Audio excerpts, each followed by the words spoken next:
Oui, voilà, je voulais juste vous faire une petite vidéo là sur un conseil supplémentaire.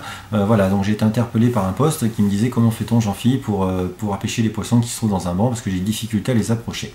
Alors tout à fait raison, donc l'idéal c'est toujours de pêcher des poissons seuls, du style des rougets, des loups, enfin des dorades, etc. Parce que lorsqu'un poisson est avec plusieurs individus de ces mêmes congénères, entre guillemets, il y a un de ces poissons qui va donner un signal d'alerte et qui va affoler tout le monde et tous les poissons vont partir dans tous les sens. Donc voilà, donc ça va être loupé pour tout le monde et vous serez un petit peu déçu. Moi, ce que je vous conseille de faire, et ce que je fais en pratique, c'est déjà quand vous avez un banc de poissons comme ça qui arrive, avec beaucoup de poissons entre guillemets, il faut toujours se focaliser et visualiser un seul poisson. Parce qu'il faut dire, voilà, c'est ce poisson que je vais essayer de tirer et pas les autres. Parce que sinon, c'est l'appât du gain. Vous allez toujours être omnibilé par l'ensemble des poissons et au bout d'un moment, vous allez perdre tous vos moyens, vous n'allez rien pouvoir attraper. Donc moi, dans un premier temps, je visualise un seul individu au niveau de ce banc. Donc ça, c'est ma première technique. Deuxième technique, une technique d'approche. Donc l'approche est très très importante. Donc déjà il faut palmer calmement, vous êtes en surface, tranquille, vous voyez le banc, vous voyez les poissons qui arrivent. Voilà, il faut vraiment se fondre dans l'univers du poisson entre guillemets et que le poisson ne vous ressente pas comme une menace. Il ne faut pas que vous palmiez super vite, sinon il va dire tiens il y a quelque chose qui se passe, donc ils vont partir dans tous les sens. Non, il faut palmer normalement, calmement, en direction du banc. Comme ça, ils vont rien déceler d'anormal.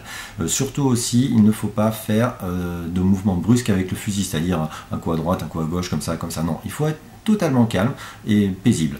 Une fois que vous arriviez, donc ça c'est ma première façon de faire, une fois que vous arrivez donc à proximité du banc, vous faites une coulée, et puis là vous allez quand même palmer un petit peu plus rapidement, parce que vous pourrez approcher au maximum de ce banc. Bien sûr, au bout d'un moment, les poissons vont vous ressentir comme un danger, et là, ils vont essayer de partir un peu dans tous les sens. Mais sans cela, c'est à vous de déceler ce moment, de toute façon vous commencez à voir que les poissons vont paniquer, et là vous visualisez vraiment un seul individu, et normalement, ce sera tout bon, avec un peu de chance, vous allez pouvoir l'avoir. Donc que ce soit donc des bancs de dorades, des bancs de loups, des bancs de mulets ou des bancs de sars. Et souvent, il y a quelquefois, il y a toujours un individu sur l'ensemble du banc qui est un petit peu moins craintif que d'autres. Donc là aussi, vous arrivez à déceler tout ça. Mais voilà, mais au niveau des techniques d'approche, c'est ça, il faut vraiment palmer calmement, ne pas faire de mouvement brusque, et puis que le poisson ne vous sente pas comme une menace, et puis visualiser un seul individu de l'ensemble du banc, sinon vous allez, si vous vouloir tout pêcher, ça sera infaisable, et vous allez tout louper et être extrêmement déçu.